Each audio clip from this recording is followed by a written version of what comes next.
There is just one reality left. We are here and it is now. You get hold of that and hang on to it, you might as well be dead.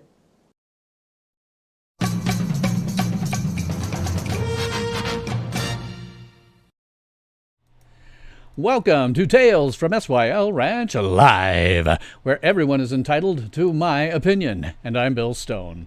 And tonight on Tales from SYL Ranch, we're going to have, as usual, the weekly current Lancaster County, Nebraska virus statistics for where I live. Going to talk a little bit about a man named Robert Ruiz, who, passed away probably about 2 hours ago now, a guy I knew. We'll talk about some of the things Tulsi Gabbard has said lately that make me still want to fall in love with her. I will make an interesting call for content, and then, as it sort of says on the tin, we're going to talk about how the woke stole everything. We will also have a world premiere video, have a new music video, don't say I didn't warn you, and a brief review of Superman and Lois Season 1, Episode 2, Heritage. Now, this is a live stream, so even if I'm not able to get to you via Skype, which is how I do the call-ins, you're certainly free to talk with me about anything that you happen to feel like in chat. You can talk about anything you want. You can ask me any question, whether it's political, social, the virus whose name I can't mention without risking being this video being ranked lower or banned or my channel ranked even lower than it already is. We can talk about United States Civil War II, or even things pertaining to science fiction, fantasy, horror, superheroes, and other related genres. I will answer each and every question in as much detail and as truthfully as I can. There are, of course, some personal subjects that I won't get into, but pretty much anything else is fair game. I will get to as many viewers as I can with the understanding that I don't really want my stream to go much longer than 3 hours. My back's feeling pretty good tonight, but you never know because I got that lower back arthritis. Now, if you'd like to call into the show, I'm doing it via Skype, and since I don't really want to give out my own Skype information in public, I'd like to handle it this way. If you're interested in talking with me directly, send me an email to callin@sylranch.tv. Give me your Skype information, and I'll Skype you back. And then you can talk with me about anything that you want. You can tell me I'm an extremely hoopy fruit, or you could just call me a jerk, whatever you happen to feel like. So again, if you're interested in talking with me directly, send me an email to callin@sylranch.tv. Give me your Skype information, and I'll Skype you back. That email address again is callin@sylranch.tv. So, as usual, while we wait for some people to trickle in, it looks like I got 3 or so people floating around in there right now, we will answer the question that nobody asked. What are the current virus statistics for Lancaster County, Nebraska, where I live? As always, this is sourced from the Lincoln-Lancaster County Health Department, and I have a link to it below. Great website. Just suggest that you look at totals rather than weekly averages, because the totals will tell you a hell of a lot more about what's going on. The statistics are, well, the total Lancaster County population remains constant at roughly 324,216. It's probably more than that in real life. People born and die every day. The total Lancaster County number of tests is at 171,693, which is up 1,000. Let me check it again here. 1,466 from last week. Now, this is not representative of any part of our population because any one test could very well trigger a second or even a third test, depending on whether they think they maybe have a false positive or they're not sure, so they'll test again. The total number of Lancaster County positive tests is now at 28,327, which is up all of 614 from last week, and this is statistically just the same. It's a tiny increase from last week. Statistically, it's identical. Total number of vaccinations, we got some more interesting statistics this week for the first time. Total number of vaccinations is 81,302. Of that, 52,395 are in the first dose in the series, and the second dose in the series is 28,907. I don't honestly know how many doses they actually give out, but those are the statistics we now have. I haven't had them before today, so we don't really have anything to compare them against. But however, given our other statistics, our other growth statistics that are essentially statistically identical and have been since forever, I don't think that this thing's doing a damn thing. The percentage of the population that's been vaccinated, that is those who have been given the second dose in the series, is 916%. The total number of deaths in Lancaster County is up to 221, which is up all of 1 from last week. This is a totally insignificant statistical increase. Obviously, if you're the person that died, you're the family of the person who died, you have my full sympathy. But looking at it just statistically, 1 more death isn't much. Deaths as a percentage of total tests is 0.129%, which is identical to last week and has been statistically identical for weeks now with no real change. Deaths as a percentage of positive cases this time is only 0.777%, which is down 0.008% from last week. This is a minor drop, frankly, but still statistically identical for weeks now with no real change. Deaths as a percentage of our population is 0.682%, which is up just slightly, 0.0018% from last week. That upward trend of 0.0018% is exactly the same as it was last week, and ultimately statistically identical since the entire pandemic started. There has been no real change in that number. It is also still statistically insignificant because more people die of car accidents, drunk driving, doing something stupid. More than 221 people die every year just from that in Lancaster County. So, as always, we have no particular problem. We don't even have a particular problem in the entire state of Nebraska, and I would certainly call on Lincoln's mayor to rescind all of the nonsensical stuff that she's done that has kept us from basically having anything like a meaningful schooling, either at the university level, we're the home of the Cornhuskers, or at the public schools level. All of it's meaningless. If they were being honest at University of Nebraska, they would just send everybody home. I have he's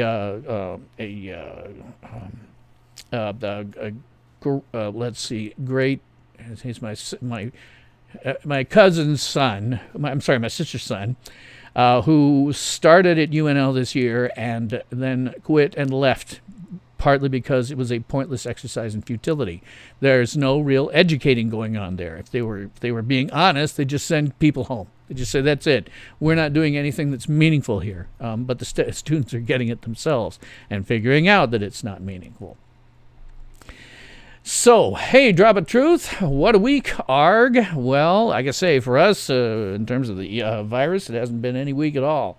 Hasn't been any week for some time. Point of fact, there's a guy at the convenience store who knows the joke that I'm pulling every time I go down there with my stupid giant steampunk mask, and he told me that he knows it's just a gag. He knows himself that there's no real problem in our city. And he said, you don't have to wear that thing anymore. You can if you want to keep the joke going, but we're not enforcing it. We don't care. It may be a state decree, but we aren't enforcing it anymore. But hopefully our governor will get the message that he is just becoming a little petty tyrant of his own little fiefdom here, and so is our mayor. And they should stop, because power corrupts, and absolute power corrupts absolutely. So, yes, Drop a Tooth, nice to see you here tonight. And I saw just before you sent me on Twitter that you just got a 7-day suspension for using the R word, mentally deficient, regarding the British police doing TikTok dancing. Yes, British taxes at work. I'm going to talk about that because, of course, it feeds right into how the woke stole everything. I will be talking about that a little later. That's obviously ridiculous, being banned from Twitter for using that word. I mean, come on, man. That's just ridiculous. I mean, I have so many family members that are in the mental health field. And, there was a long time, till very recently, when the woke stole everything. It was a long time that using that term mentally R was a common way to refer to somebody who had some sort of learning disability that would classify as that. That's how it's changed in only a few years. But again, I'm going to talk about that a bit. I do want to talk about the passing away of Robert Druas. He was a friend of mine who was on. Basically, I knew him only from social media. I've known him for several years. I just got the word right before I got on the show. He had a massive heart attack a few days ago, and he had heart surgery, but ultimately passed away, I guess, about 2 hours ago now. That's how recent the news is. Because of that, I don't have anything prepared to say about him. I can tell you this. He was a guy, like I say, I knew him solely from social media. Older gentleman. I believe he was well into his 70s. He seemed to have a very loving family. I got into it with him from time to time, as you always do. He and I saw eye to eye on a lot of different things when it came to, politics and stuff like that. He was a very religious man, or at least a very spiritual man, I guess you could say that. And I'm, of course, an atheist. We talked about that from time to time. Generally, both of us were a live and let live sort of, way on it. He had been, a lot of his posting had to do with faith of various kinds. He'd been sort of feeling his way through various interpretations of what God was doing and what God was. And, of course, I'm the last guy to ask, We occasionally only got into it when it came to things like that. He'd seen some things in his life that he felt were miraculous. As generally is the case, I will usually say, well, maybe, but then again, maybe it just can't be explained scientifically, and you don't know what it is, or maybe nobody knows what it is yet. Maybe it's just something we don't know. But he'd interpret it spiritually, and I have no problem with that. Like I say, not one of those atheists with a chip on my shoulder. I always want to say, if it helps you get through the day, regardless of what I think, hey, more power to you. And we did have a number of different discussions about that.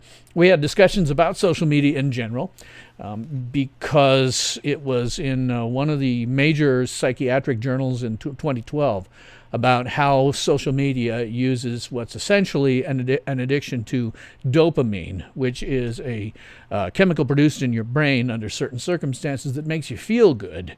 And it's actually part of their damn business model to keep you pulled into it. And we talked about that from time to time. He had basically left Facebook for about the third time a few weeks ago, or a couple of weeks ago again. But we talked about that, and I think he saw the same thing. Most people are actually quite addicted, literally addicted to social media, and can't get off. Myself, there's probably some of that going on, particularly on Twitter, probably. But for the most part, I try to keep it compartmentalized, as I am using these platforms for marketing for this show and not too terribly much else. I do get pulled in sometimes, and I do have some old friends, particularly on Facebook, that I like to keep in touch with. But so we had conversations about that, and I'm certainly sorry to see him pass away. My regrets to all of his friends and his family, who knew him probably a hell of a lot better than I do. I really only knew him just from social media, but the fact that he was somebody I knew and had talked with in some detail, I thought I probably ought to say something about him. So sorry to see you go, Robert. You were a good guy to have around. So back to Drop a Tooth here. Yes, don't use the R word. You're off to Gab, and am I over there? Yes, I am. I believe that you'll find it in my description box. Most of the social media that I use pretty consistently is down there. You can also look at the About page for my channel. You'll find every social media that I'm on. I don't put them all in my description box, but I usually do put most of them.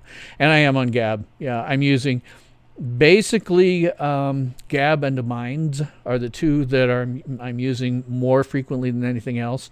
I have lots of others, but those are the ones that I'm, if I'm posting the same thing, like marketing for the show 15 minutes before it starts, it'll usually go to Facebook, Twitter, Gab, and Minds. Sometimes to MeWe, not MeWe rather, but Parler now, because it's back. But I haven't checked to see whether Parler had fixed its major problem security-wise that prevents me from suggesting people use it, which was just before it went down. Anyway, you were able to pull people's locations from their photos and videos if those were embedded in the photo and videos, which is pretty normal these days.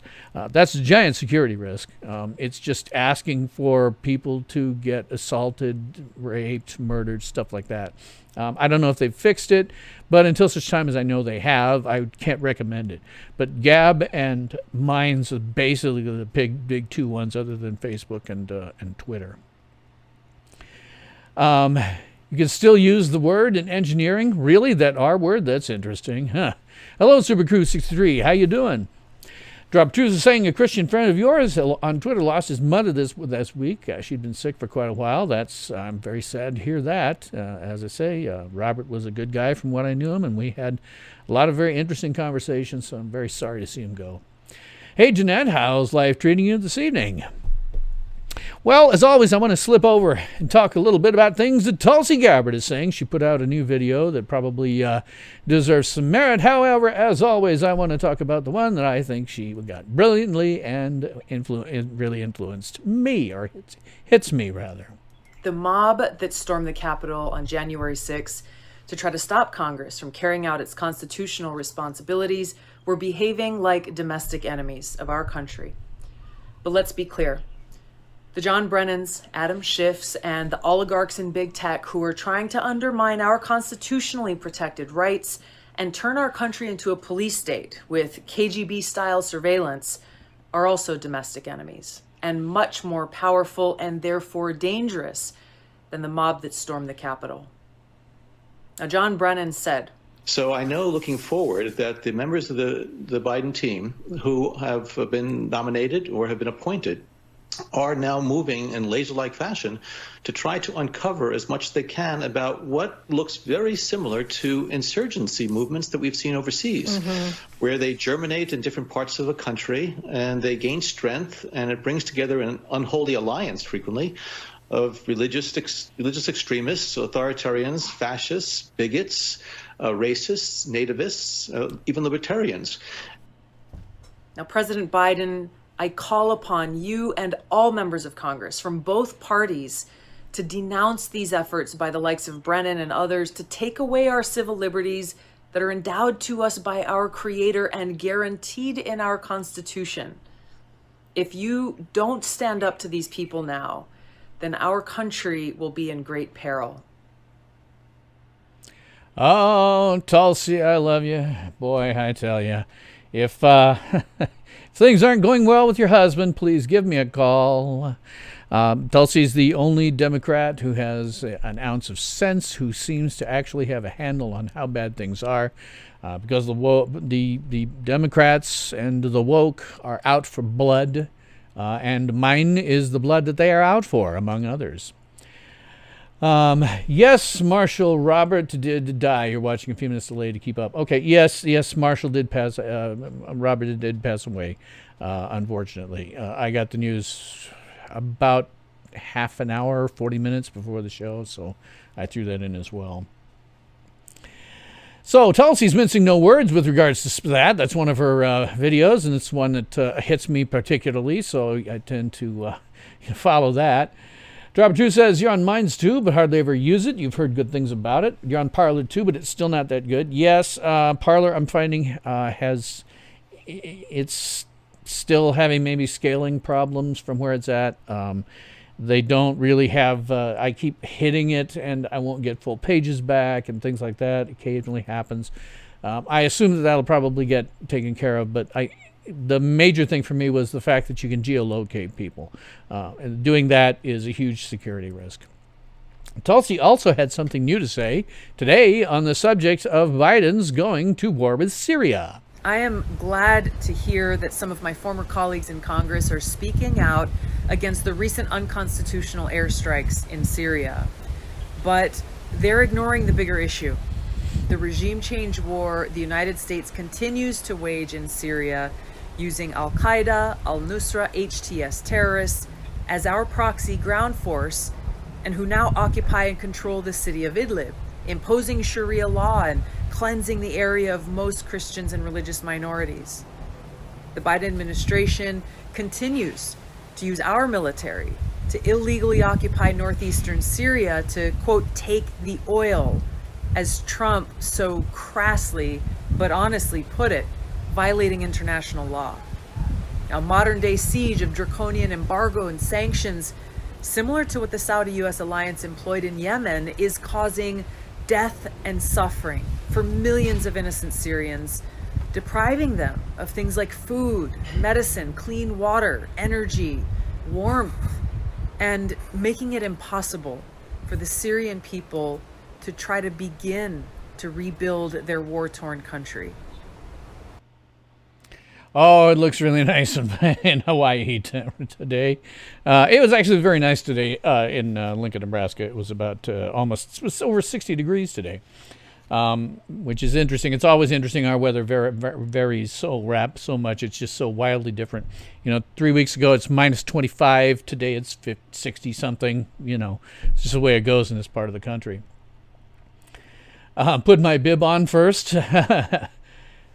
Yep. Yeah. If you were 30 years younger, Marshall says, probably have a restraining order filed against you by her. Yes. Again, Tulsi, if things aren't going very well for you in your current relationship, give me a call. Send them to CallIn at SYLRanch.tv. It'll get to me immediately. I'd be happy to get back to you. But she's right on target here with respect to the use of military force. And as always, the Democrats, the left will scream and holler when the right inappropriately uses military force to do something. But the moment one of their guys gets in, they just clam up and don't care. It's rather like how the right will scream about the public debt until one of their guys gets in and runs it up, another $30 trillion, and they shut right up. But in any case, an interesting thing is going on right now in the House and Senate, which is the attempt to perhaps, for the first time since the Cold War started, revoke the war powers that Biden currently has that allows him to bypass Congress and essentially declare war by shooting off nukes. Now, during the Cold War, and to some extent still today, this was intended as a way, what we call mutually assured destruction. If the Soviets ever launched their missiles, we could immediately launch ours and be so many and so much damage on both sides that neither side would actually dare to use them. I'm not sure if that's necessary anymore. I would have to examine the geopolitical situation and who has nukes. What's supposed to happen constitutionally, because that was never a constitutional thing to have around, because what's supposed to happen constitutionally is Congress declares war, not the president. The president can ask for a declaration, but he doesn't declare it. Congress declares war. So you've bypassed Congress. You've done something totally unconstitutional with that, and I've always objected to it on that level. On this level, I think it's happening because Biden is, suffering some level of senile dementia, and they don't want him to have his button on the nuclear trigger. So we'll see what happens with that. Drop 2 says, Nativist, is that a word? Blimey, Yanks murder the English language and politicians. Mainstream media are the worst for it. Oh, God, yes. Every president puts some new word coined into the language. Bush the first put folks in there. Used to be we called people individuals. Now we call them folks. I'm trying to remember. Probably Bill Clinton put in the notion of a presidential DNA sample. And Obama put one in that just drives me insane. Is what it is, as opposed to what it is, or something like that. You always just say what it is, and I hate that. It's just a mangled bit of English language, but that's fallen into our popular usage now because the president used it so much. Oh, man, and the stuff that fell into popular usage because of President Trump, wrong, sad. All those terms did not exist in our public consciousness before him. Every single one of them does. Supercrude63 says, can you share those vids to me on my Facebook page? Your friend and Tales of SYL Ranch group. You're the Don C on there. Thanks in advance. I'll take a look. You can actually find them pretty easily on YouTube. I pulled them straight off of YouTube. They're on Tulsi Gabbard's official channel. She releases stuff from time to time. These are only a couple of hers that I happen to really agree with. Bobby Belden, hey, nice to see you right now. Not sure if that's necessary because I don't know anything about it. Well, I always suggest that I don't know everything. What I do know is we don't have 12,000 nuclear missiles pointed at us from the Soviet Union like we used to. It made a certain level of sense back then, even though it was totally extra-constitutional, totally unconstitutional thing to do. And we don't have those 12,000 nukes pointed at us anymore. We sent the bombers home in like 1990, I don't know, close to 95, something like that. I've forgotten. I've forgotten the date of it, but I marked the the official end of the Cold War as when we recalled the bombers. Because up until that point, for as long as I'd been alive, there had been bombers constantly very close to the Soviet Union. And when Bush 1 pulled them back, that was the end of the Cold War. I mean, the bing right there, when you're no longer, constantly for my entire life up to that point, having bombers going, out in very close to Soviet territory. That's a big deal. But anyway, I do try to, I admit certainly that I don't know everything. Happy to admit that. I certainly don't think it's at the point where it is with the Cold War. But in any case, the reason they seem to be doing it now is simply because Biden is suffering from senile dementia and cannot be allowed to have his finger on that particular trigger. They're also doing something that's long overdue, which is looking at revoking the authorization to use military force. Now, that was never constitutional. You don't get to just give the president a blanket authority to bomb whatever the hell the president happens to feel like bombing. That's totally unconstitutional. If you want to bomb some country, you need to go to Congress and ask them for a declaration of war. That's the way it's done within the Constitution. By giving Bush the second a gigantic blanket bomb anybody that you want, it has created endless wars, like the one in Afghanistan. It's been going on now for like 20 years. Revoking that, it would be a very good thing. I'm all in favor of forcing Congress to actually do what it's supposed to do, which is declare war if necessary. Again, the president can ask for one, but constitutionally, he's not supposed to be, actually doing warlike stuff. And having this in place since about 2001 is crazy, just crazy. I mean, 25 freaking years, that's crazy. 25 years of blanket, you may, do anything that you want, anywhere in the world, anytime you like, and we don't have to oversee it. 25 years of that. I mean, there's an entire generation that grew up with that and think that it's good and not constitutional, and it's not, and it never was, and it should be taken away. Marshall says that the Constitution specifies the declaration of war will be determined by Congress. During the convention, though, the president, as a commander-in-chief, was expected and required to defend, so it is constitutional. I don't know. I am against anything, like I say, that particular thing that allows any president for the last quarter century, to do anything that they want anywhere in the world without any oversight whatsoever. I think that's very, very bad indeed, and has caused an ongoing, endless war in Afghanistan. So getting rid of that would be a good thing. And the reason they may want to get rid of it is Biden's mental capacity. But regardless, I think that's, anytime that you can just say, well, we'll have a war anytime, anywhere, that's fine. No, I think you need to have oversight. That's why we have 3 branches of government. Anyway, that's going on. If Tulsi Gabbard is to run again in 2004, I will be changing my party affiliation from Libertarian to Democrat just so that I can vote for her in the primary, because she's the only sane, relatively centrist Democrat that's out there. And I agree with a fair number of her positions, even as Libertarian.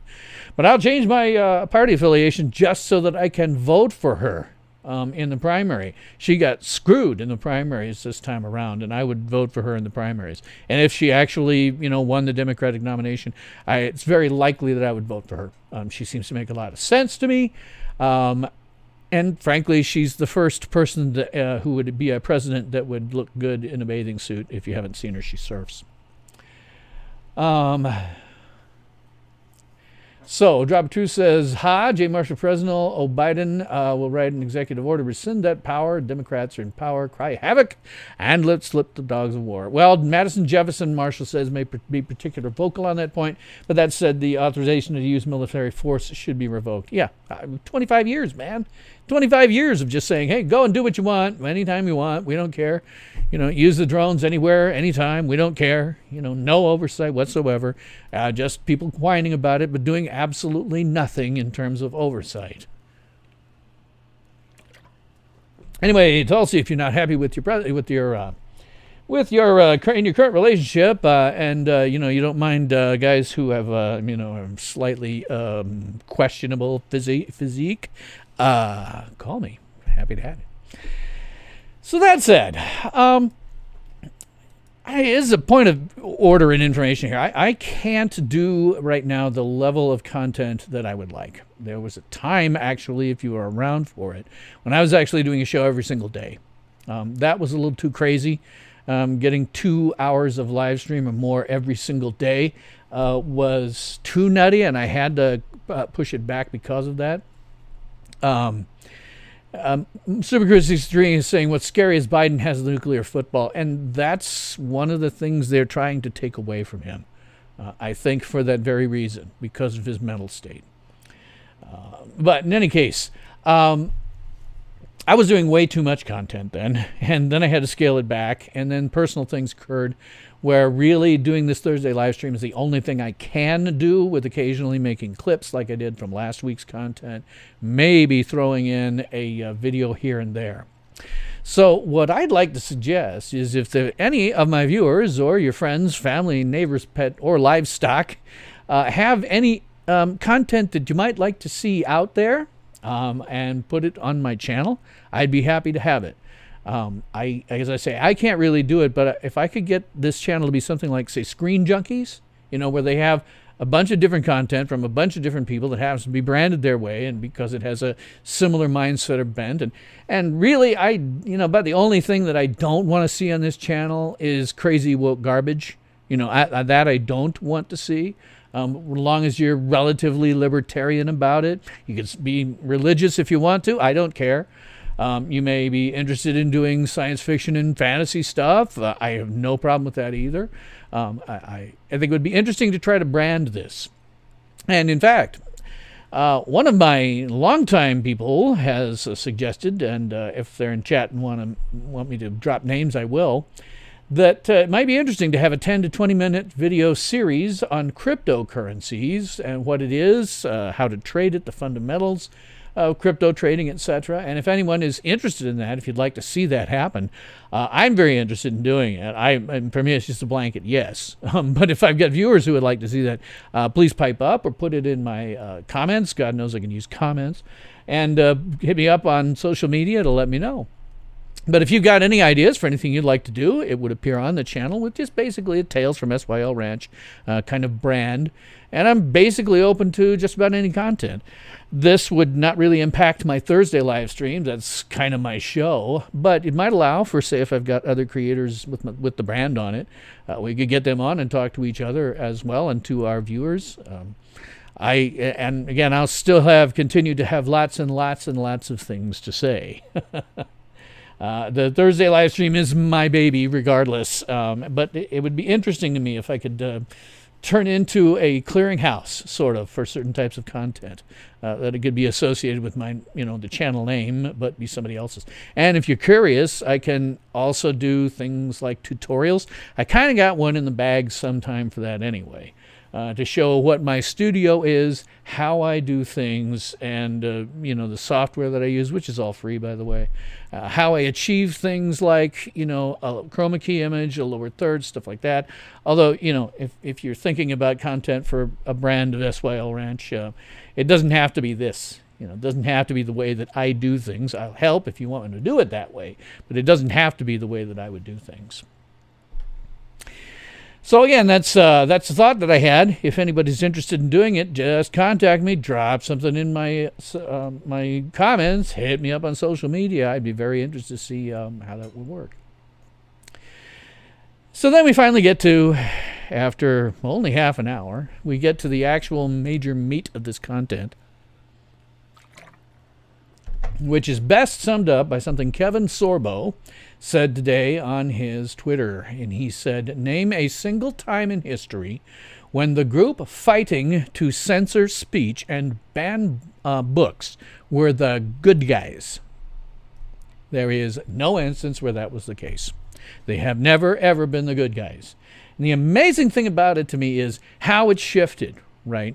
It used to be when I was growing up, God, basically right-wing prudes would be trying to do things like ban Huckleberry Finn because of its content, using the N-word and stuff like that. They'd get those out of libraries pretty, consistently. Several other books that they'd consistently get out of anything except public libraries. They were the prudes. It's totally reversed itself now. It's the prudes are the guys on the left, the woke, very specifically. They're the ones that are trying to get all this stuff banned. This is the woke stealing everything. Drop Tooth asking me if we've ever used ham radio modems to pass as a poor man's internet. I have not. I know people that have. I know people that have done stuff like that. A long time ago, I used to have. There was what were called citizens band radios, which operated in an AM radio frequency area. They used to be guys, like there was here in my city, who would take those radios and tweak them and add circuitry so that they would operate in the lower end ham radio on the FM side. The ham radio guys didn't really know we were there. And we didn't use it very often because it was, it was kind of illegal. You're not supposed to do that. But I don't know what it takes to get a ham radio's operator's license now. Back then it was tough. I didn't want to do it, which is why we all got our radios tricked out that way. But I haven't had one of those in a long time. So, where do we see the woke stealing everything? Well, the obvious place is in female characters, in science fiction, fantasy, superheroes, etc. Whenever you've got a female, gay, or a trans character, they are written as perfect, which they're able to do anything and everything with no training and no obstacles to overcome. The obvious examples of this are Rey in Star Wars, Michael Burnham in Star Trek, and so far from what I've seen, and I stopped watching the show, so I don't have to.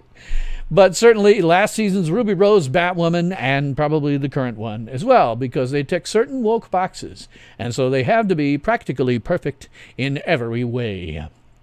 Drop Two saying you only met 2 people who use that ham radio stuff. Yeah. I don't know for sure how it works now. Here, when I was doing it way back when, you had to get a ham radio operator's license. You had to be able to do things like, know how to do Morse code at a specific speed and frequency in order to even get that. So that was like, I'm not sure I care about that. But when you get these characters who are practically perfect in every way, it makes them totally boring.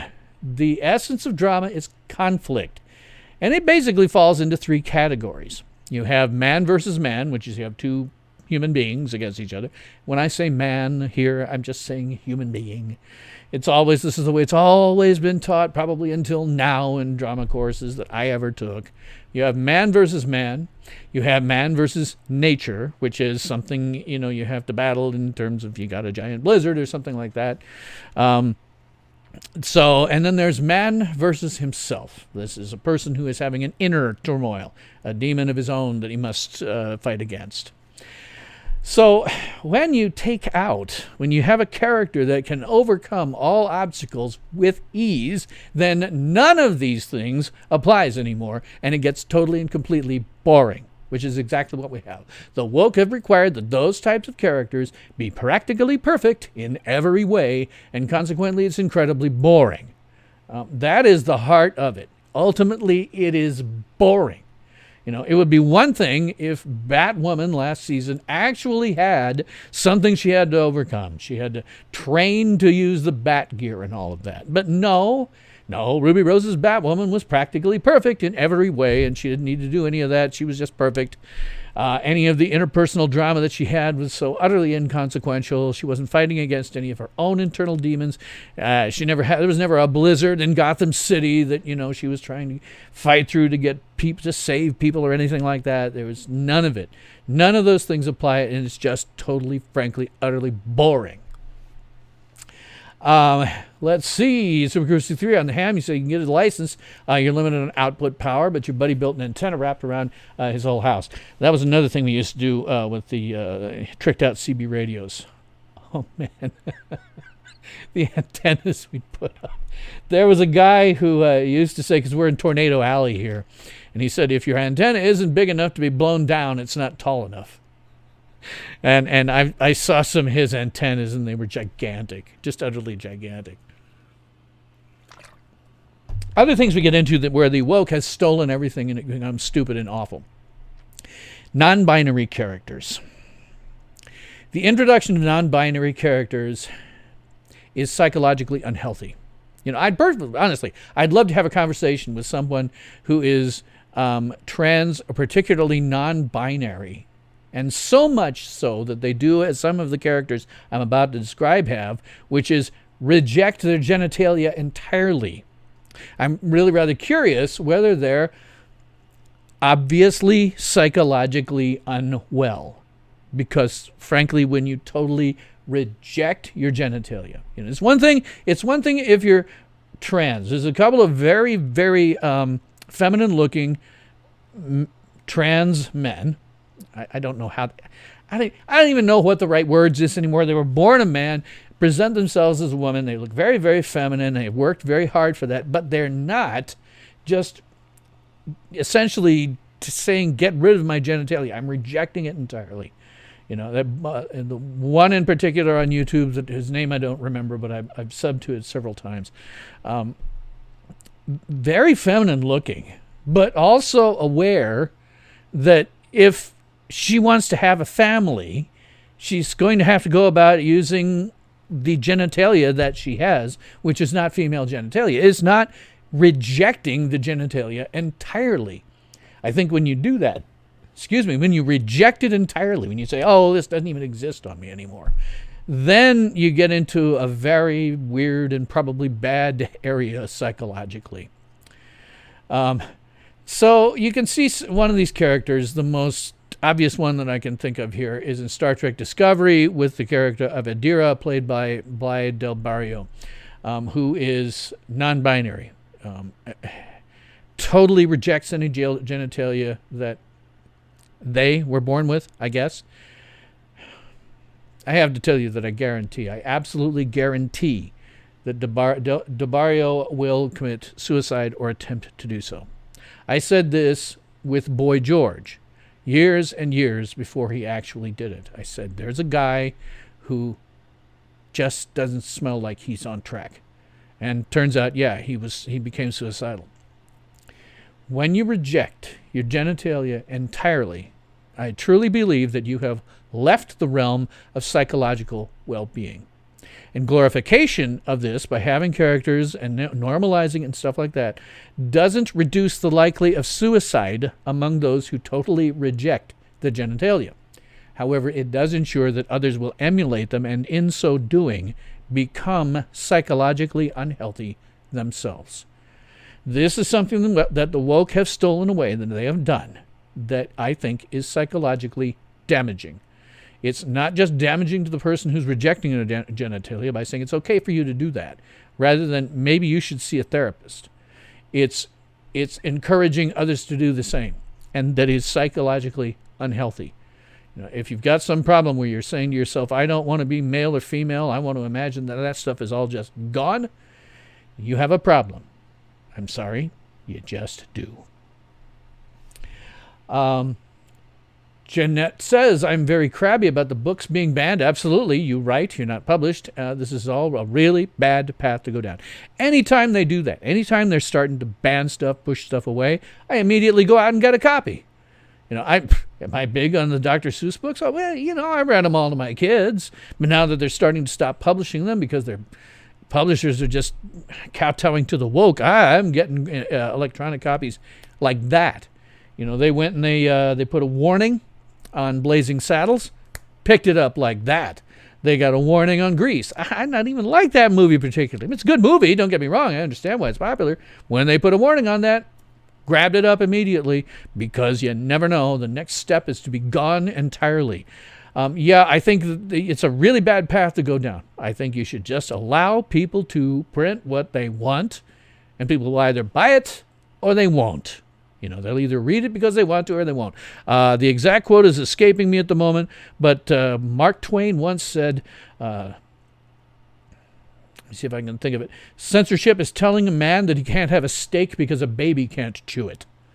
That is a perfect example. There should be no censorship, frankly, of anything, not even porn. I don't think there should be censorship of anything of the sort. The only time that I'm objecting to porn and stuff is when they're actually using minors. That's a problem for me. But otherwise, hey, watch what you want to watch. As long as it's all consensual and there aren't any children involved, watch what you want to watch. Read what you want to read. You don't take away some man's steak because a baby can't chew it. That's ridiculous and stupid. Superguru63 says the person that looks like Dreamer on Supergirl looks so good I had to look it up. Found out was born as a psychological male. Yeah, I think it's they, but I have not been watching Supergirl for a long time. I don't remember when I stopped watching it, but it was because it had fallen prey to what I call the Charmed effect, which was something I noticed with the TV series Charmed, the original one, when I was watching it, where you'd have some good action, and then all of a sudden they'd pull the brake to stop and talk about their feelings quite a lot. I'll mention that in respect to this week's episode of Superman Lois, which I'm going to review as well. The other way that the woke have stolen everything is via retcons. That is retroactive continuity. That's where it became very popular in comic books. You had like Golden Age, early Silver Age characters where their characterization and their backstories and stuff weren't incredibly fleshed out. It would be sort of fleshed out, but the main thing was character goes and becomes a superhero for some reason and fights crimes. And the characters of the antagonists wouldn't necessarily be all that fleshed out. So what would happen as they brought those characters from the Golden Age and early Silver Age and stuff into the modern era, in order to keep the continuity, they would retroactively they would tell stories and say, well, what happened here that we didn't tell you in 1942 is this thing over here, a retroactive continuity. It's happened in the 1940s, but we just didn't tell you about it then. So retroactive continuity has become very, very damn popular. And it's started to slip in other places. Drop of Truth says, Ryan George's pitch meeting for Transformers was one of his best. Do you have a movie for me? Well, no, but we have a really long toy commercial. Yeah, I saw that one. Ryan George's pitch meetings. You can go down a rabbit hole. Watch them all. I say they're awesome. But examples of how the woke have stolen everything. Bert and Ernie on Sesame Street being gay. Two puppets on a children's show being gay. The stupidity of that is utterly astonishing to me. There's now the rumor, and I wouldn't be surprised if it's true, knowing that hack fraud, Alex Kurtzman. They are rumoring that in Star Trek Strange New Worlds, which is a forthcoming series apparently, unfortunately, from that hack fraud, Alex Kurtzman, they're talking about making James Kirk, well-known womanizer James Kirk, bisexual. This is stupid. This is a stupid retcon.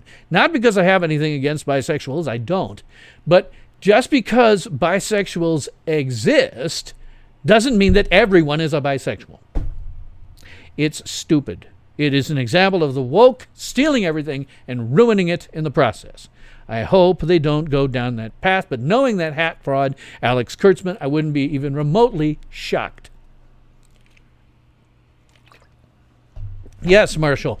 Retcon was also the name of a short-term amnesia drug used in Torchwood as an inside joke. Yes, they took the word retcon that had been floating around in fandom since at least the 1980s in comic books. They'd been using retcons at least since the 1980s. Retroactive continuity. But yeah, I loved that inside joke. Starseas Player, nice to see you here tonight. Yes, fake Trek. Yeah. I'll link. It's always linked to in every single one of my videos, but there is a brilliant little thing that Gene Roddenberry did when he was taking most of his money as on the college lecture circuit in the mid-1970s. It's the Star Trek philosophy. You can find it. It's one of my videos. It's one of my most viewed videos precisely because it's Roddenberry himself talking about what Star Trek is.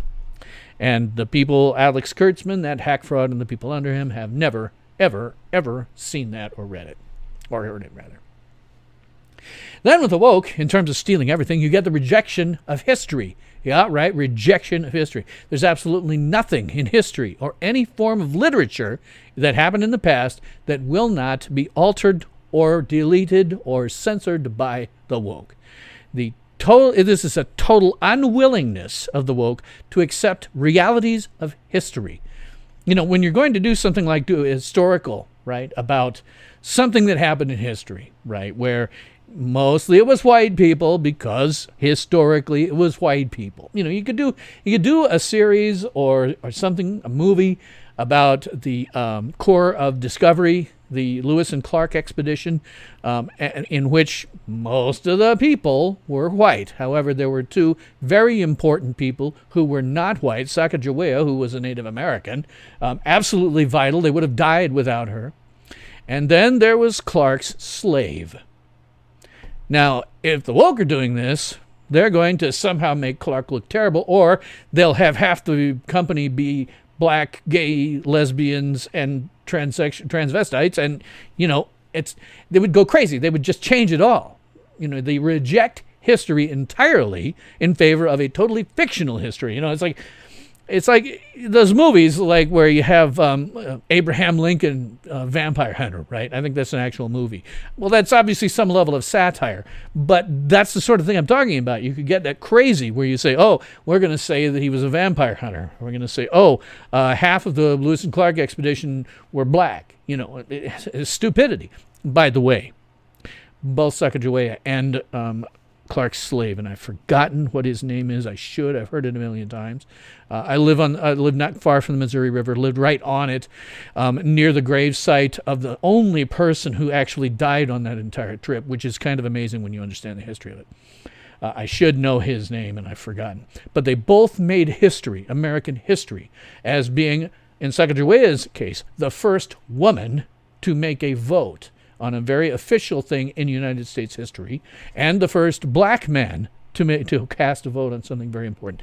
It was a question about what they were going to do once they reached the Pacific Ocean. They held a vote, and both of those people got a vote.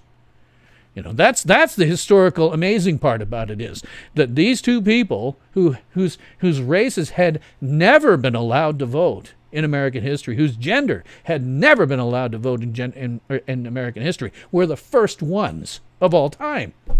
But you get the woke doing it, and they'll screw it up completely. They reject history entirely because it may have something that we consider very unpleasant, racist, etc. today. Drop of Truth saying Catcher in the Rye is also frowned upon. Yes, I couldn't finish it. It was boring. I've never read it all the way through myself. But that's one that, when I was a kid, that's the one that the prudes on the right were trying to get rid of, and often were successful in getting it out of school libraries, along with stuff like Huckleberry Finn by Mark Twain.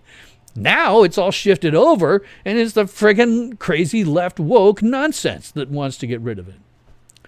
You know, the thing about history, too, is my generation, well, we could watch a World War II era propaganda cartoon, which, by the way, you can find on YouTube. Please look them up before they go away.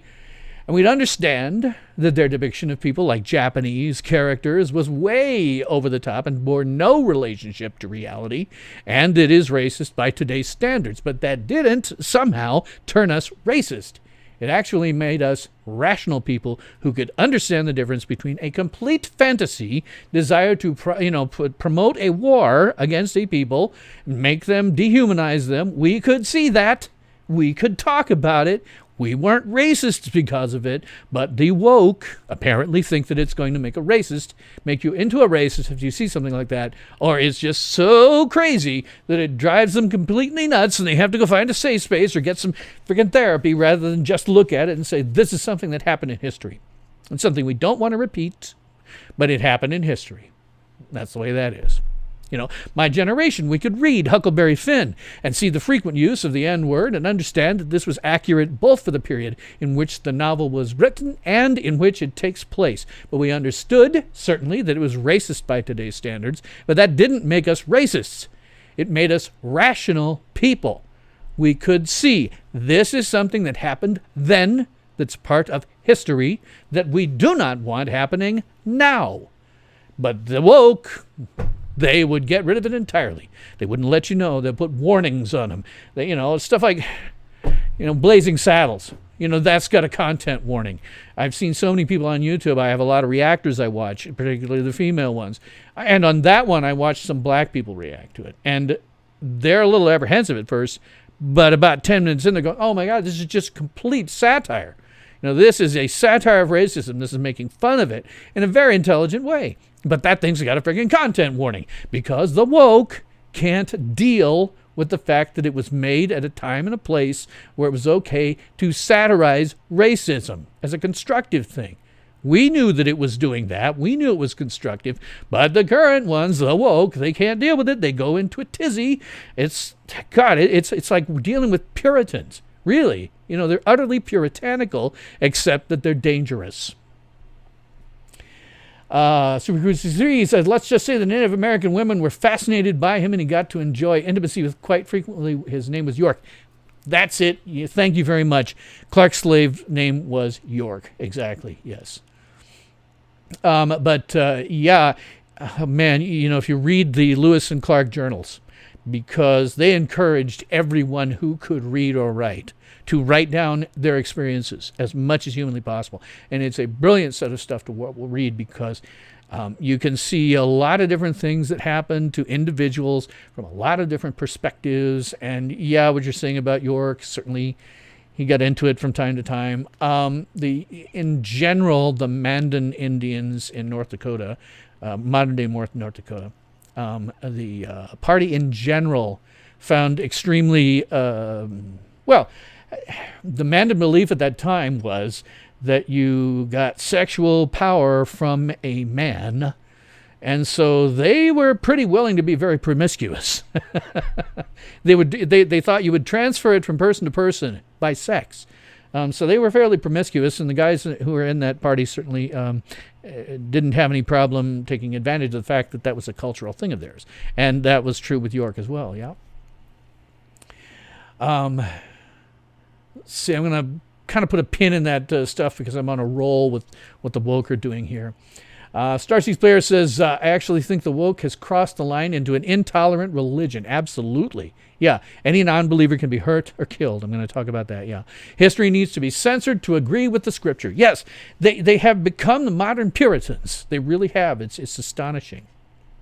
In my generation, another thing we could do was watch Sesame Street as children without worrying about whether Bert and Ernie are gay. Now, that didn't make us homophobes. It just made us rational children. They're freaking puppets. And nobody at that age is thinking about their sexuality. That's crazy. Beliefs may not be questioned, Starseeds Player says, and the leaders are happy to gain power and wealth. Yes, at the expense of anyone who's sane. My generation. And this is why I have the font. That's why my thumbnail for this video is it is. That's why my background is what it is. My generation could read Dr. Seuss books and understand that when you're dealing with prose that reads, I will, get it right here, I will pick up the hook. You will see something new. Two things. I call them thing one and thing two. When you're dealing with that sort of prose, you're dealing with something that's total fantasy, and any portrayal of any given character doesn't need to be taken seriously, and that didn't make us racist, it just made us rational children. And the use of guns for hunting in cartoons, we understood that if you shot a duck in the face with a shotgun, it wouldn't cause the bill to just spin around. We also knew that neither ducks nor rabbits could talk. We also understood that coyotes didn't order things from Acme, nor did painting a tunnel on a granite wall suddenly turn it into an actual tunnel provided you're a roadrunner. We all understood that this didn't make us crazy, it didn't make us gun-toting nut jobs, it just made us rational fracking children. And now they're trying to get it all censored. And they've taken the guns out of Looney Tunes, which is... My favorite director of Looney Tunes and Merry Melodies is Chuck Jones, the late, great Chuck Jones. An amazing guy. He had inside jokes that only adults would get. He did physical humor like you wouldn't believe. He made great cartoons, and a lot of those were, I think he did all the duck season, wabbit season cartoons. There's 3 or 4 of those. that you've probably seen a million times. You can't make them today because they had a gun. It's ridiculous. Now, the woke enforces this too, as Star Siege Player is saying. They are essentially abusers. Now, I say this due to personal things that I don't want to discuss where I've had lengthy contact with abusers. And I recognize exactly the tactics. You get shaming, you get insults, you get up to and including verbal, emotional abuse. You get assault. In some cases they'll kill you. It's happened. They are acting like abusers. I recognize all of these tactics. They may string you along with nice sounding words and then slap you in the face, and then string you along some more and slap you in the face, essentially with generally words, but it can also be physical. They act exactly like abusers. Their abuse tactics are exactly the same. I quit a job once because I could recognize that the tactics used by my supervisor, who was a VP at that company, were exactly the same as the tactics used by an abuser in my own personal life. And I said, no, forget that. I already went through this crap, myself. No, I'm never taking a job like that. These guys are exactly the same. They remind me of exactly the same stuff. Totally identical to the way that abusers operate. That's how the woke operate. Drop 2 says non-binary can mean anything they want to, male to female to male, or non-biological human. What they usually mean with non-binary is neither male nor female, a complete rejection of sexuality of any kind. As I said before, that to me means that you've got probably a psychological problem. It's one thing to be homosexual. It is one thing to be transvestite. It is nothing to be transsexual. But it is an entirely different thing when you're just saying, I ain't got nothing. That is a rejection of biological reality that I don't think you can get away with and be sane, be completely psychologically healthy. The other one we see, part of these tactics, the abuse tactics, is cancel culture. And their constant refrain on this is you have freedom of speech, but not freedom from consequences, which means if they don't like what you have to say, they will engage in abusive tactics up to and including physical violence to silence you. You can say what you want, but they'll silence you if they can possibly do it. Again, this is saying to a man that he can't have steak because a baby can't eat it. It is, as Star Siege Player says, basically a kind of a religion. It's insanity as well. So how do you deal with all this, right? Well, Gina Carano, the beautiful, wonderful Gina Carano. Gina, if you're not happy in your current relationship and you develop a thing for older men of less than questionable physiques, please, for God's sake, call me. Because I love you. If for nothing else, you said they can't cancel us if we don't let them. That is the best thing you can do. And we are now able to do that more frequently with social media because we have some alternatives to Twitter and Facebook. The ones that I primarily use are Gab and Minds, although if you look on my About page for this channel, you're going to see a whole litany of them. I've got everyone known to man, some that I almost never use. By the way, when I do clips of these live streams, like I did last week, I did 3 of them because I thought it was worth taking them out as clips. When I do clips of these things and I put them here on YouTube, and I also post them over on BitChute because I'm a big believer in that platform, I get at least 4 times the amount of views over there. 4 times the amount. Usually, it starts right within the first hour. That's how bad YouTube is treating me versus whatever the hell BitChute is doing. We have alternatives. And by the way, BitChute, for God's sake, I know it's on your roadmap. I know maybe you've got some beta testing, but for God's sake, if you have live streaming, please get it out the door as soon as humanly possible so I can be off of YouTube forever. They suck. But we have BitChute as an alternative to YouTube. We actually have several of them, but BitChute I like very much. They're not done at the same level of production quality. Unfortunately, I can't get 1080p at 60 frames per second at the moment, but that's probably something they'll be working on. But they're an alternative to YouTube.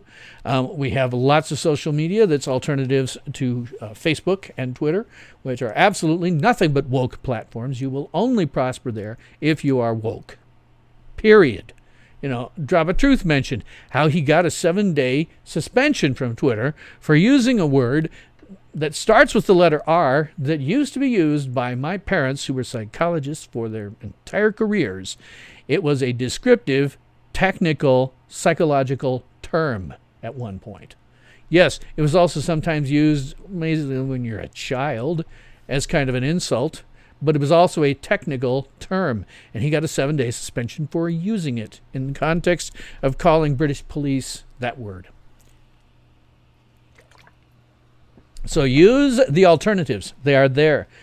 Start getting over on them, and let these other platforms become nothing more than left-wing woke garbage. That's the way to deal with that. You can't cancel us if we don't let them. In Gina Carano's case, that meant she made a deal with Ben Shapiro to produce original content for his website, members of his site.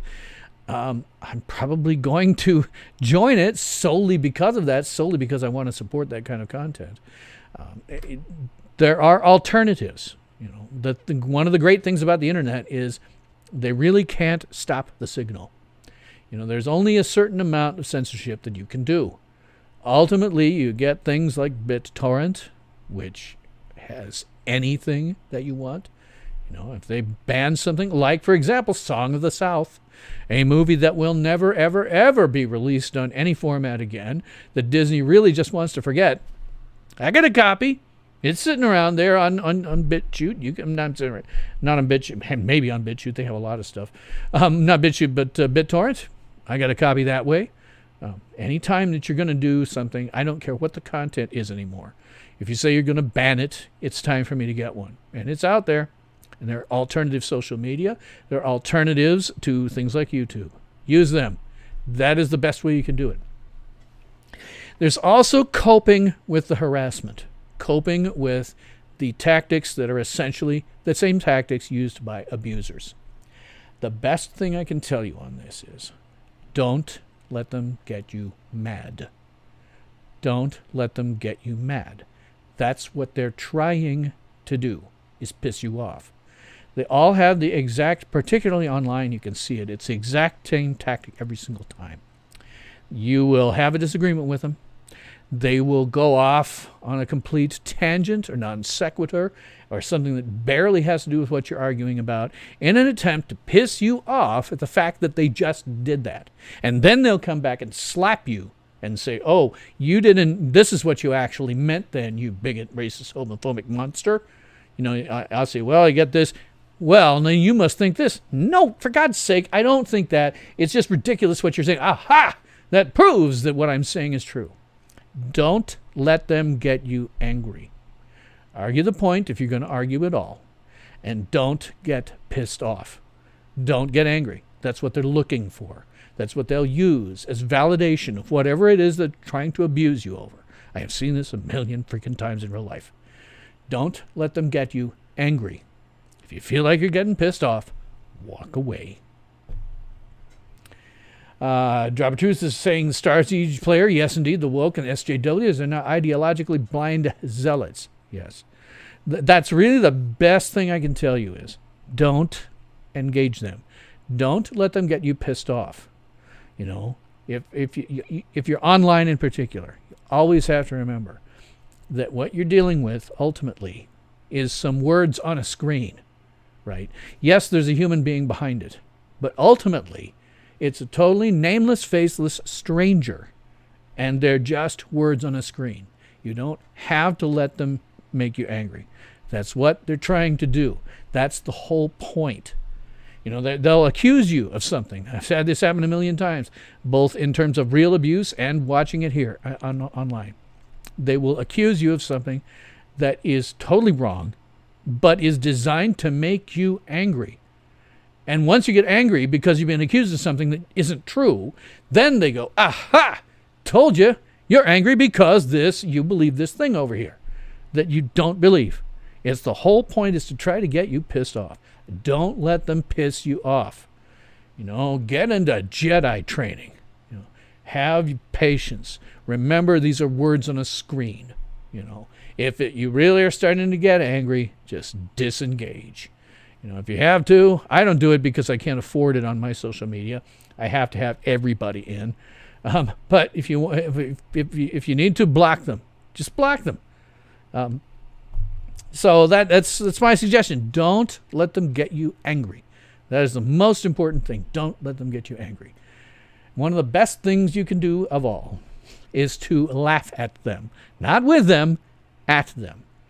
An example of something that I did, I mentioned it last week. I got a couple of woke idiots who were trying to get me pissed off over something, and I don't even remember what it was. But they were just trying to get me pissed off. And what they were posting to me was so damn familiar. I mean, I've seen it a million times from these woke a-holes. I decided to pretend they're bots. I said, I found some bots. I posted this. I found some bots. I wonder how they're programmed. Let me start throwing keywords out there. So first, I would just do nothing. If they posted something, I would then post one of George Carlin's 7 deadly words you can't say on television. I ran through all of those, just single posts, and they would spit something back at it. Then I started on colors. Just a single word as a color, and they'd spit something back at it, vitriolic, trying to piss me off. Well, I just kept doing it until they got tired and went away. Patience of a Jedi, my friends. You have to have the patience of a Jedi. Just do something where you're going to be laughing at them until they get tired and go away. Hey, later Starseeds player, take care as well yourself. You're about to miss something, however. You might want to wait a few minutes if you can. In the spirit of laughing at them, I'm going to present to you a world premiere music video. You see, a long time ago, in a galaxy far, far away, I was once an actor. And this occasionally included musicals. Though I have not, and never have been, a very good singer. I can essentially belt one out when necessary. That was all I could really do. Consequently, I present the following for your approval or jeers. I advise you to not throw tomatoes at your computer monitor. It will only end up costing you money. So here we are, a world premiere music video, such as I can make it.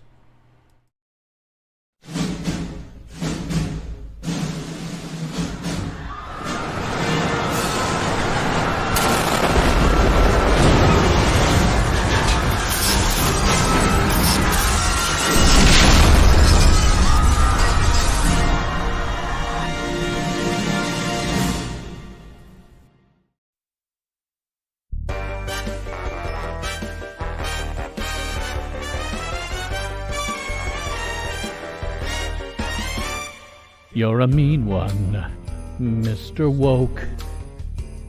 You really are a heel. You're as cuddly as a cactus. You're as charming as an eel, Mr. Woke. You're a bad banana with a greasy black peel.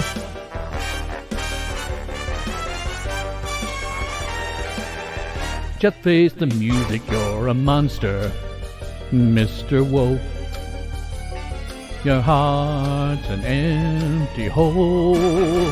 Your brain is full of spiders. You've got garlic in your soul, Mr. Woke. I wouldn't touch you with a 39.5-foot pole.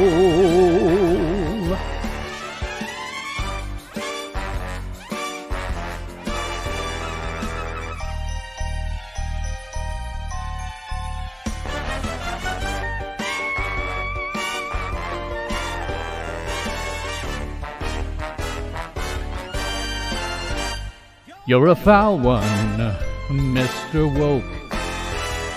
You're a nasty, wasty skunk. Your heart is full of unwashed socks. Your soul is full of gunk, Mr. Woke. Oh, yeah. You're a vile one, Mr. Woke. You have termites in your smile.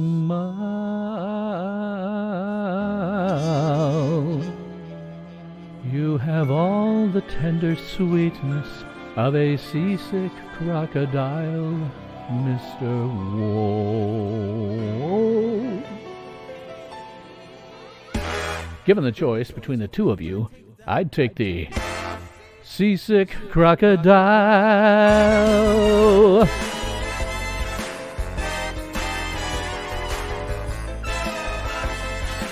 Seasick crocodile. Oh yeah. The three words that best describe you are as follows, and I quote: stink, stank, stunk.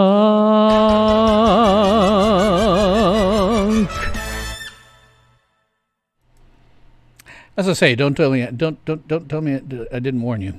I warned you. That is about the best that I can do. If you can do better, and you probably can, I encourage you to make something similar, and I will be happy to put it on my channel. You gotta laugh at them, scorn them, make them feel stupid and small, because that's what they are. That is pretty much what I gotta say about the woke. You gotta make fun of them. You gotta not let them get you angry. That is really the big thing. Don't let them get you angry. They are abusers. Don't let them get you angry. If it looks like they're going to try to censor something, get a copy yourself immediately before they actually do it. And teach your children not to be the damn same. Teach your children to be rational human beings the way that we were. Superguru63 says, you're literally rolling. Well, I can certainly understand you laughing at me on that one. As I say, I can belt one out, and that is about it. And I processed that one just a little bit too. Hopefully to mask how bad it was. Anyhow, let's switch over from how the woke stole everything and my music video, such as it is, to something good for once. That was awesome. Thank you, Jeanette. I appreciate it. I know I'm no great singer. Well, let's get over to something that's actually good, that seems to be largely avoiding the woke, which is Superman and Lois Season 1, Episode 2, entitled Heritage. Now, unlike most reviewers, I do not just walk through the plot, pausing to say what I liked or didn't like. Last week, you saw a review of the depth that I usually go into when I'm doing a real full-on review. I'm not going to do that now. But I usually, however, as you saw last week's, and if you see the clip, it's a standalone video, I go into a lot more depth than most other reviewers, and I touch on just about everything that goes into making a film or TV show. I'm glad you're laughing with me, SuperCrew63. Either way, I can understand it. Anyway, we will just take it as read that if you are watching this video right now, or this stream right now, and you're looking for a review, you've already watched Superman and Lois, Season 1, Episode 2, or if you just don't care if it's spoiled. But nevertheless, for safety's sake, we should probably issue a... Spoiler alert. Spoiler alert. All hands, prepare for incoming spoilers. Yes, it is a spoiler alert, and that is because I am a secret master of fandom. That means that the fandom is strong with me. And that's not a boast or a brag. This is just where you find yourself after you've watched, read, and listened to over 100 years worth of science fiction. But the problem with secret masters of fandom is that we are cursed. You just can't see all the new stuff without seeing the whole century that came before, and you discover that very little is original, and it sometimes interferes with your ability to enjoy things. One thing I don't do is outrage reviews, because there are a lot of reviewers out there who are simply actors portraying outrage, because outrage tends to sell. They hate everything as a knee-jerk reflex because the viewers want to see them hate things. But this causes a weird feedback loop between fans and popular reviewers where ultimately nobody likes anything. But I don't do that. If I like something, I will say why, usually in detail. If I don't like it, I will say why, usually in detail. But I don't do outrage, because unlike most reviewers, I am the adult in this room. Excuse me for a moment. For some reason, the lights are killing my eyes a little bit more than usual today, and that tends to cause things happening in your sinuses. Good tell for if somebody actually has something going on with that. So this episode of Superman Lois, again, very good episode, much like last week's. Very, very good episode, not woke. That's the biggest thing. They have taken a male character and are using this male character in a way that you would expect this male character to be used. And Lois is being used in a way that you basically expect her to be used. See you later, Jeanette. Have fun yourself and get some sleep or whatever you need to do. But it's not being woke. You don't see female, trans, bisexual, homosexual characters who are practically perfect in every way. Everybody here has some kind of drama to some kind of conflict to deal with. As Superman, it's a very man versus man, right? You got Superman versus Captain Luthor. When you get to dealing with the sons, it is kind of man versus man, man versus himself. You have to figure out a way to deal with the problems that your kids are going through, or the kids have to figure out a way to deal with the problems themselves. You haven't. I don't think you've had. I guess we've had a little bit of man versus nature when last episode when there was the nuclear problem and Superman flew over and got a big chunk of ice out of the water. So, the traditional three, man versus man, man versus nature, man versus himself, we're all seeing this. And you don't have characters who are so perfect that they can, do everything. Even Superman, he's having problems with this man versus man thing. He's not just beating Captain Luthor to a pulp immediately. This is being stretched out as a season-long arc, which I approve of. I don't have any problem with that. All of these are clearly being stretched out as season-long arcs. What's going on with Jonathan in terms of what he's got going on with his, at school and football and all that. That's going to be drawn out for a while, as it should be. That's how things happen in real life. Same thing with Jordan. Does he have powers? Does he not? He's been told this episode he doesn't. But clearly, the last episode, he manifested them in some way. So I suspect we're going to see more of that, and that's good. I very much like the relationship between Jordan and Jonathan. This is something that would be very easy to turn into an antagonistic relationship, but it's not. They pretty much got each other's back. Jonathan says in this episode that he and Jordan will figure out if Clark and Jordan won't figure out what's going on with his powers, Jordan and Jonathan will. I like to see that a lot as a parent who had a couple of kids who really very much the same. It's interesting to me because they're adults now, but when they get together, for family stuff, it's like watching them when they were kids. The relationship is exactly the same. They've always kind of had each other's backs, even when maybe myself or my ex didn't. And I like seeing that relationship as a parent. I just get a huge kick out of it because, as I mentioned last week, the character of Clark Kent very much follows my own personal history. So I'm just seeing this and going, God, this is just like what happened to me. I think it's well done. I think there's a point at this where they're in danger of talking too much about their feelings. That whole charmed effect problem where you're going along and things are going well, and then all of a sudden you pull the brakes to talk about your feelings.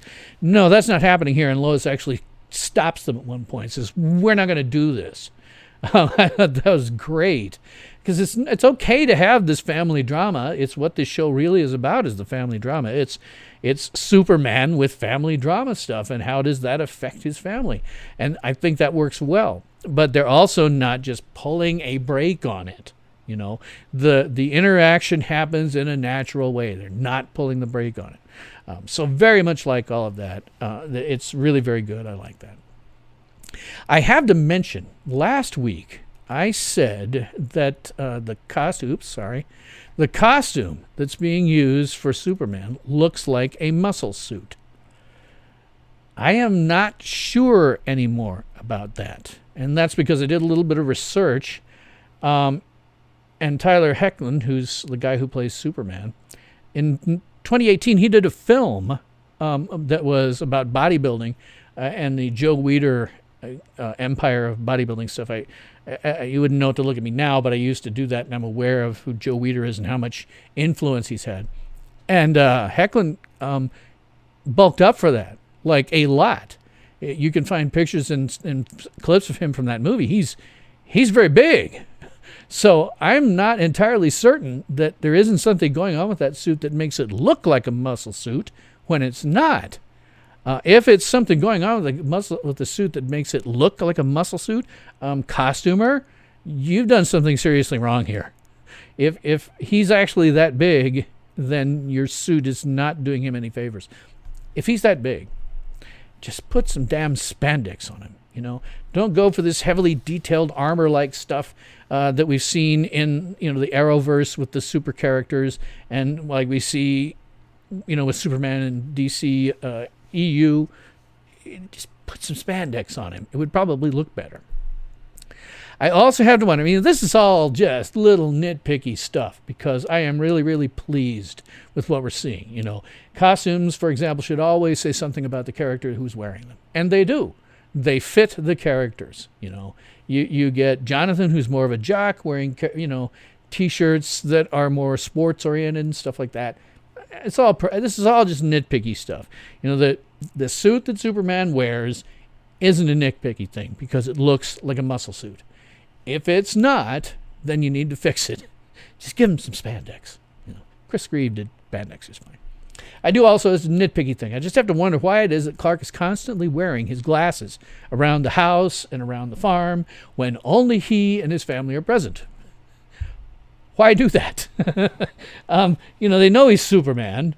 Why would you do that? Maybe keep him in a pocket so that if you have a visitor over, you can whip him out. But otherwise, why are you doing this? It doesn't make any sense. Caution to the production designer. You were talking about, at one point, there was a conversation about where class was. And it was mentioned that it was outdoors. That don't happen here. I understand that on the West Coast, in Los Angeles and stuff like that, you have schools that have doors that lead outside, and that's how students get around. In this part of the country, we get snow like you wouldn't believe, and we get cold temperatures like you wouldn't believe. Nobody goes outside for that stuff. That would be very, very strange. Keep them all indoors. What we actually saw was indoors, and I was very happy with that. It's easy, would have been very easy for somebody to say, okay, we have to make these characters look like Hicks, and they didn't.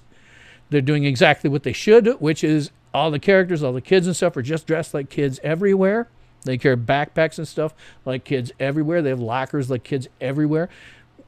Great. That's just what I love to see. You're being very kind to us. Thank you, thank you, thank you, thank you, thank you. It's rare to see that kind of kindness showed towards people who live in my part of the country. So thank you very much. Later, drop a tooth. Catch you later. Definitely catch me on demand. And I will be on Gab. I am on there. So again, just a caution there. Keep in mind that you're talking about temperatures that can get to minus 25 below with the wind chill and 3 feet of snow. You don't have things outdoors. Woke did rear its ugly little head when Jor-El was talking about Krypton's destruction. Mentioned that Krypton had used up all its natural resources. Okay, this is the woke talking, unfortunately. I'm 56 years old.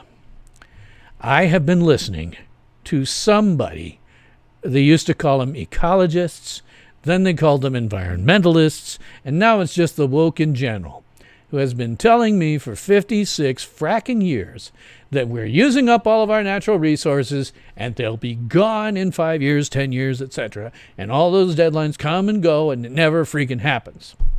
If you want to look at this, I did a standalone video not too long ago called Climate Science is Not Science Reboot, because it's a revision of a video that I did much earlier and I didn't have quite the same production values. I have a link to that video below. We are not going to run out of our natural resources. Our climate is not going to radically alter and kill everyone. Climate science is not science. And for 56 years, everyone who's predicted that has been 100% wrong. You're now 100% wrong here. Isn't happening. Isn't going to happen.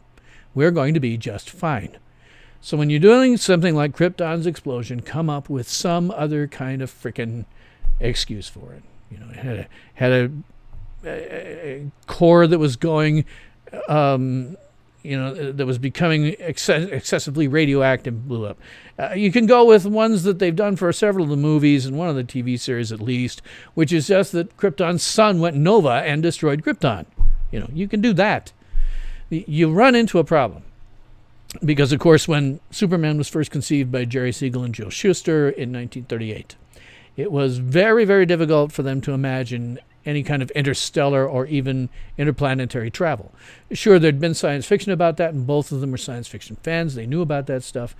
But they couldn't quite really conceive of the notion of an entire civilization being so advanced that they could easily do interstellar travel. Now it's weird that, if Krypton's going to blow up, that you don't immediately try to evacuate your entire planet off planet right away, go to somewhere else where you've probably already explored. That's a weird one to have to deal with. They tried to deal with it sort of in 1978 in a way that kind of worked, but still it's something you have to deal with here. And just saying you ran out of natural resources, everybody started fighting among themselves, doesn't make a lot of sense, because we know that the Kryptonians can do interstellar travel. They've done it with Clark. Somewhere in there you got to figure out how to do it. I don't know quite how you figure it out, but it needs to be done, and you can't blame it on the Kryptonians. You can't make it an allegory, because trust me, 5 years down the line you're going to look like an idiot for having done so. One thing they're not getting right is the farm itself. It's a working farm. It needs to be so they can pay off the mortgage, right? They have to make money from this farm in order to pay off the mortgage.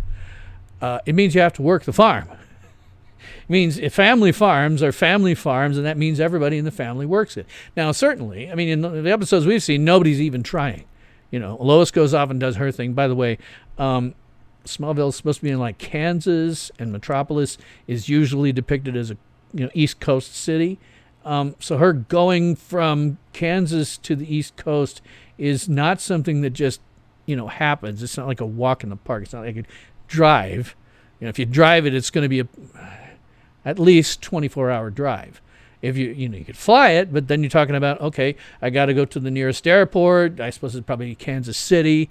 I got to drive from wherever. Hopefully Smallville somewhere near Kansas City. Got to drive to Kansas City. Got to wait 3.5 hours. Then you get on a plane. You fly it for 2.5 hours. Then you get off, and you're going to take, because I've done this with Chicago all the time. You're going to find some kind of transportation for yourself, a rental car, etc., whatever. This is not something we just go back and forth. And Clark, while he's certainly superpowered and could certainly do all of the chores and stuff that's necessary, probably at super speed, we don't see him doing any of it at all. And he's not teaching his kids to do it either. Now, again, you have this issue where Clark is Superman, so he can do probably everything really fast, and, his kids helping aren't that necessary. But realistically, you also have to look at the fact that Superman fights people from time to time who could kill him. And there's a possibility that, they might be left on the farm with no one else to do the work. And they're going to have to learn to do the work. So, there should be periods where Jordan and Jonathan are doing chores, farm-type chores, just because they would need to have to do it. And it works out. You get some good story stuff there, too, if you have them. Because you always, whenever you get these things, you always have, but I was going to go to Tashi Station to pick up some power converters, or I was going to go hang out with my friends, or, I'm late, I got to get to school. Well, have you done your chores? All this stuff that needs to be done in order to make money from your freaking farm. They should be doing that. And in introducing it, with Superman, it's even better, because they could say, I don't know why I have to do this. Dad gets that done in 45 seconds. It's going to take me 2 hours. Well, you have to do it, because what if something happens to your father? It would be a good bit of drama. We're not seeing any working of this farm being done. It needs to be done. And it gives us the opportunity to, if you guys want to be, realistic about it, it gives you the opportunity to show all the heavy equipment that I have talked about that's used, in modern day with science to farm places like this, because at that age, at 15, they're driving the heavy equipment. It doesn't matter what the state's driving age is. Kids on a farm learn to drive much, much sooner. I was driving. My grandfather taught me to drive a pickup, and I was driving a pickup to check cattle at age 12. I wasn't doing it by myself, but I suspect that if I was out there full time, not just visiting parts of the summers, I probably would have been doing it myself. He would have said, "Well, you go check the cattle this time," But I was driving that. Pickup through all of that. Basically flatness and prairie grass and dips and bumps and stuff by myself at age 12. He was in the passenger seat next to me, but it was me. So they'd be doing all that stuff. They'd be running that heavy equipment, and that would give you an opportunity to show that and show that realism. I'd love to see that. But these are all generally very nitpicky stuff. The overall thing that we're seeing here is very, very good. My only real concern from a story point is that as a secret master of fandom, I can see what we've got going on here is some kind of alternate universe, parallel reality thing going on. And I've seen that done a million times before. Please make it creative. I would love to be surprised. It's hard to surprise a secret master of fandom, but I would like to be surprised. Please do something creative with this alternate universe thing that you're obviously setting up. At the end of any review, one asks oneself, is it any good? And absolutely, yes, this is a very good show. My scale on this is 1 is passable, 5 is Hugo worthy, because of frack the Emmys, they don't matter, the Hugo Award matters. As with last week, I give this episode a good solid 4, maybe above, because it's not going to win a Hugo, but it is still a damned fine episode. It is the best live-action Superman put to either the large or small screen since Richard Donner's 1978 Superman. It is certainly the best Superman on a small screen since Superman, the animated series, and in general, the DC animated universe that was around the turn of the century. Superman and Lois isn't as good as like Superman from 1978, but it is still really, really, really good. I do remain optimistic but nervous. It is still possible to frack this up the way all the other Arrowverse shows have fracked up, because, of course, the producers and people involved in this have also involved in the Arrowverse show. But I am still very, very optimistic. We have 2 episodes out of 15 of this block that's going to make up this season that have so far been very good. And I'm optimistic, but, having been burned so many times since 1978, I kind of like, okay, let's hope this goes well. And please do something interesting with that parallel universe story that hasn't been done before. And surprise me, if you can.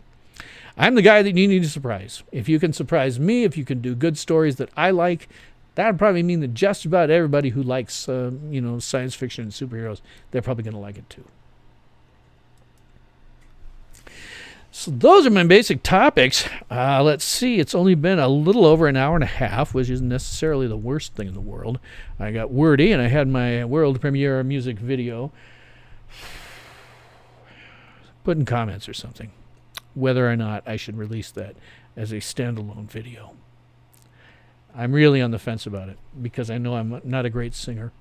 I know that all I did was replace 2 words in an existing song and found some catchy music for it and belted one out. But if you think that I should put that out as a standalone video, I'm just dumb enough to do it. I have just so little self-respect that I would actually do it if you thought it was a good idea. So drop something in the comments, hit me up on social media, tell me whether or not you think I should do that. That said, I guess that is probably all I have to say about that. I would love to keep the conversation going, particularly on this one. If you think I should put that out as a standalone video, I'm prepared to. If you have content yourself that you would like to see on this channel with the Tales from SYL Ranch brand, I would love to see that so that I can add some additional stuff. Maybe, sort of be like Screen Junkies and have lots of different content. I will help you with it. I will probably do very shortly some kind of tutorial about how I do things. But I would certainly love to keep the conversation going on this one, so please leave your comments, questions, and nasty remarks. I'll do my best to respond to you. So thanks for watching. That's all the time that we have today for this episode of Tales from SYL Ranch, where everyone is entitled to my opinion. And I'm Bill Stone.